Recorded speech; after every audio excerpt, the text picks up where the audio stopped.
শহরে থাকি, গ্রামে যাওয়ার তেমন সুযোগ হয় না। জি।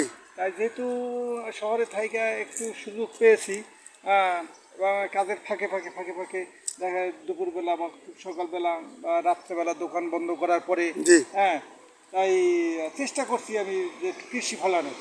আল্লাহর রহমতে আমার চেষ্টা সফল হয়েছে, হ্যাঁ, এবং সব প্রকারেরই সবজি হয়েছে। কি কি সবজি করছেন আপনার ভাই? যে বিষয় আহ, যে বিষয় হ্যাঁ।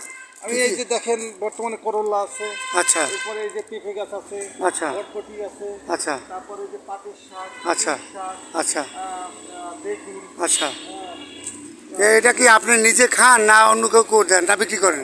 না, এটা আমি বিক্রি করি না। এটা যেহেতু আমি পরিশ্রম করছি, কিছু ইনভেস্ট করছি, এটা আমার হলো শখ।